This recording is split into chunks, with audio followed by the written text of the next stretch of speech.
Hey, it's Raw to the Bone.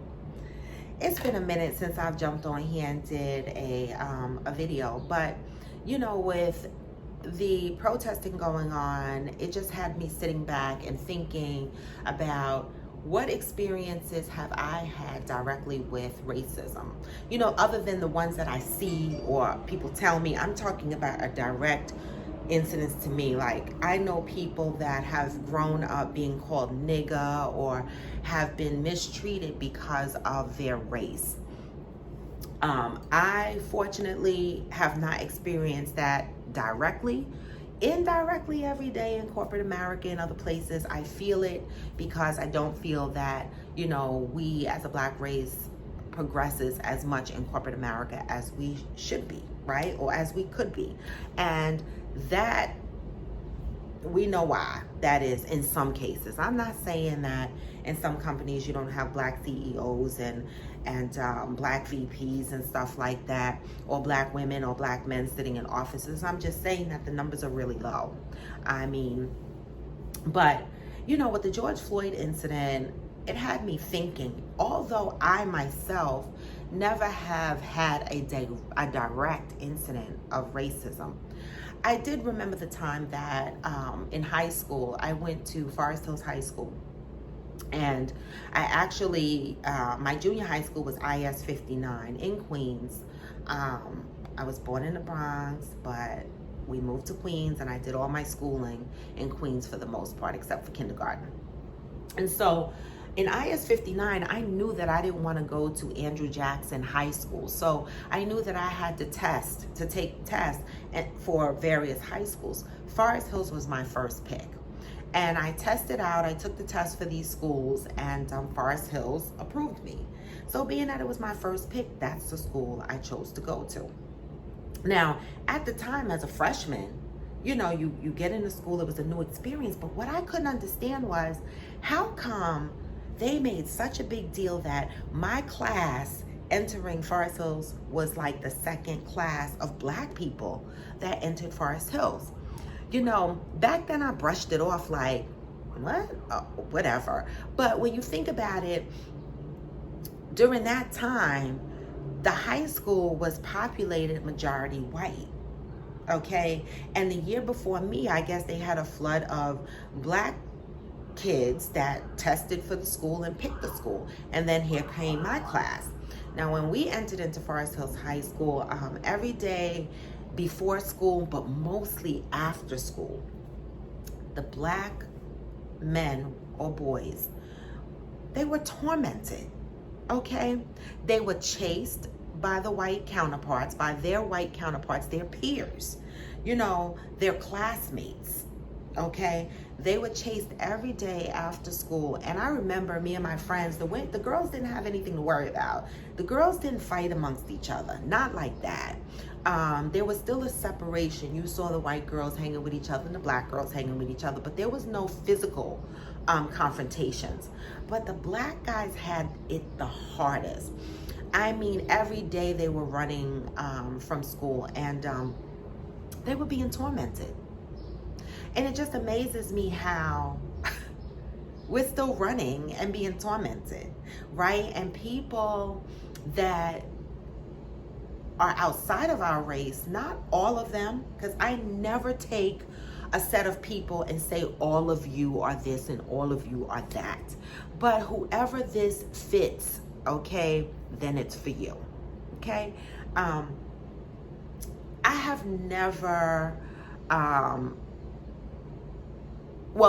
I want to say that people that are outside of our race, sometimes it's hard for them to identify with the issues that we're having. But, okay, they should understand that what they're doing is a racist act, okay? And these teenagers come from somewhere. Now, I'm not saying every parent that has a child that's out there, behaving as a racist is to blame, but I still say, parents, please pay attention to your children, okay? Unless you yourself is also racist, right? Now this was in high school, so during this time we laughed. The girls laughed at it, and I even found myself teasing some of my own male counterparts that they were running from school, because I really didn't marry it to an overall major issue, right? But these same high school kids are now men today, okay, my age. If they still have that same mentality, and some of these men are cops, or some of these men are the looters that are running around handing people bricks to incite these riots, we need to start paying attention early when our kids are growing up, because I know what I saw in high school. And you know, these could be the same kids that are our cops today, and their children could be our cops today. All I'm saying is you got to cut this hate and this racism at the root. Okay, when I look on social media and I see TikTok and people are doing that George Floyd challenge or whatever, it drives me nuts. Okay, and then you have people infighting on social media with each other about which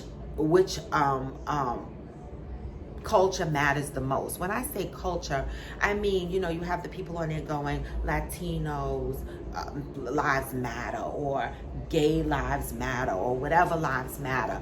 I'm just saying Black Lives Matter is an umbrella movement, right? That's how I see it. If you're Black, or you identify yourself as Black, then you fit under the Black Lives Matter movement.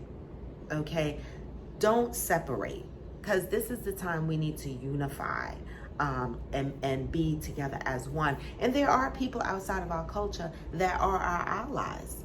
Okay, they're not always the bad guy.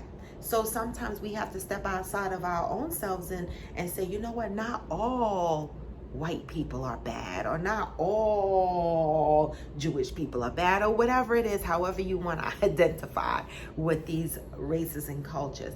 But I'm here to say, Black people been fighting a really long time, okay?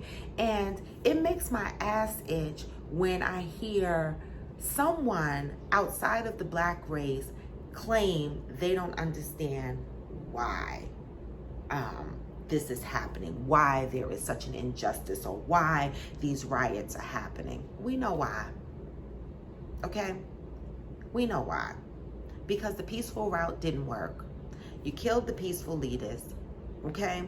Then when the other peaceful leaders, they get suspended and contracts get voided and they don't make any money. And then the killing and the police brutality still continues.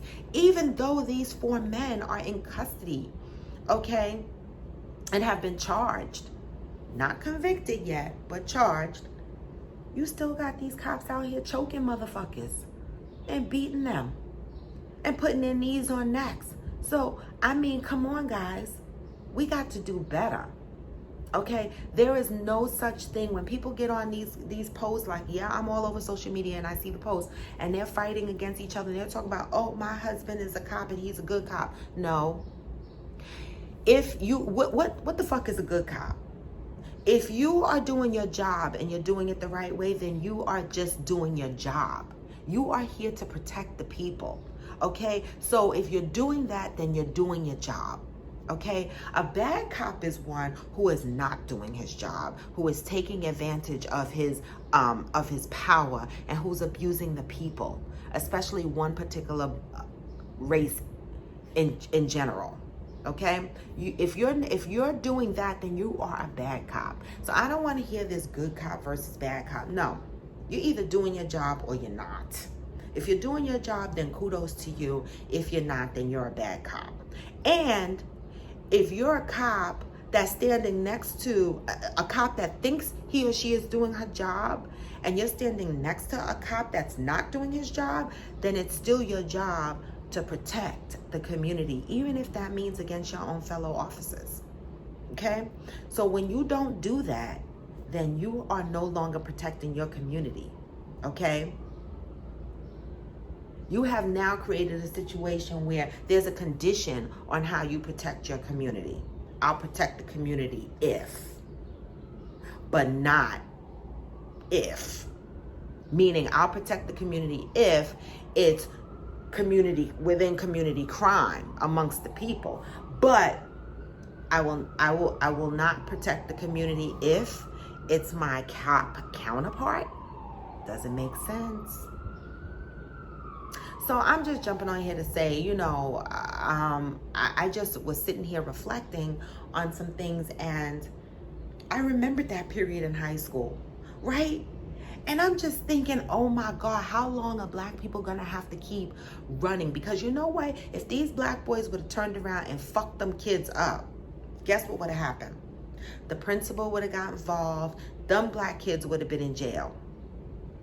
Okay? That's the thing. It's like they want to be able to attack the black race, but the black race is not allowed to protect themselves. Number one, the black race is not allowed to be upset and angry. Okay? The black race is not allowed to show their hurt and their pain.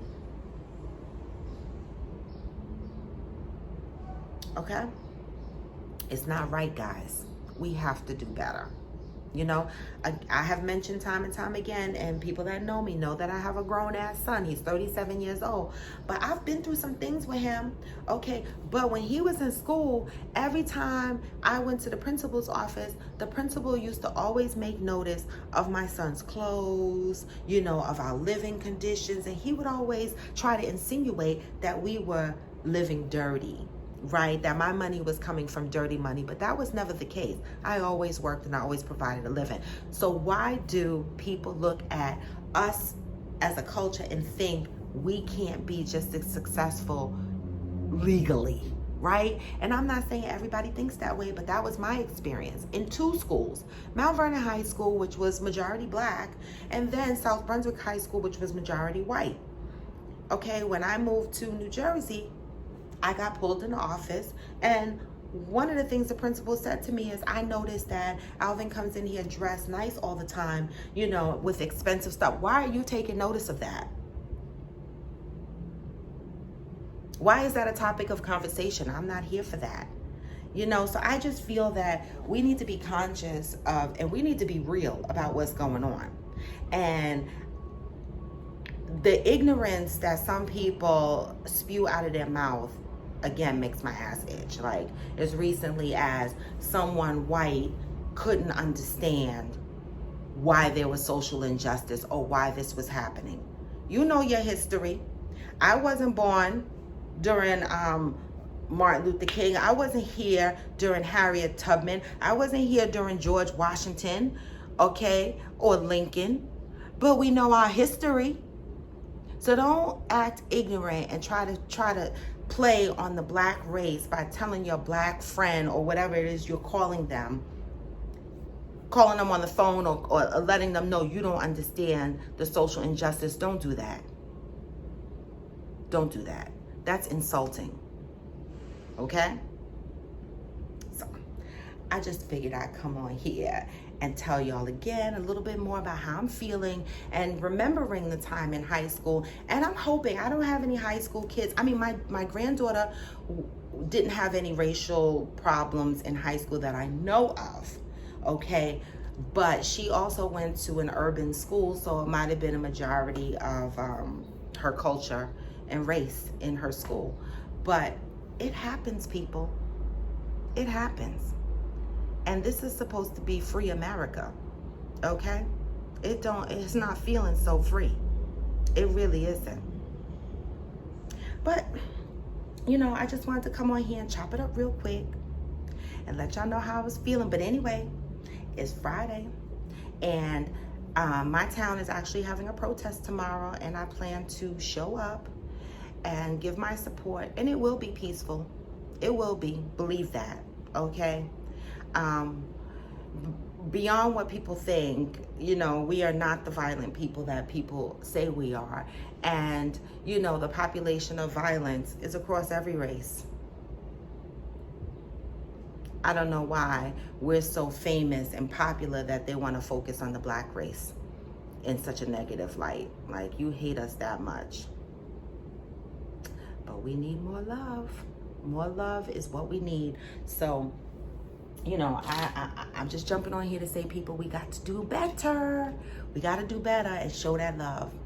But this is Raw to the Bone. I'm gone for now, but not gone forever. Peace and love. I'm out.